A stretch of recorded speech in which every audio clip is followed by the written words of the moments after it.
আজানের প্রথম শব্দ হলো আল্লাহ এবং শেষ শব্দও হলো আল্লাহ। এর মানে আল্লাহই শুরু এবং আল্লাহই শেষ। আজান শব্দটি পবিত্র কুরআনে সর্বমোট ৫ বার রয়েছে। আর আমাদের প্রতিদিন ৫ ওয়াক্ত নামাজ আদায় করি। আজানের মধ্যে সর্বমোট শব্দ হলো ৫০টি। আর আল্লাহ তাআলা মিরাজের সময় হযরত মুহাম্মদ সাল্লাল্লাহু আলাইহি সাল্লামকে সর্বপ্রথম ৫০ ওয়াক্ত ফরজ নামাজের আদেশ দিয়েছিলেন।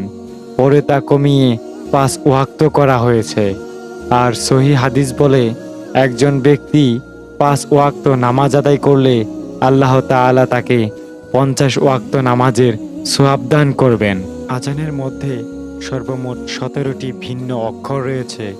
আর আমাদের প্রতিদিন ফরজ নামাজ হলো ১৭ রাকাত, ফজরের নামাজ ২ রাকাত, জোহরের নামাজ ৪ রাকাত।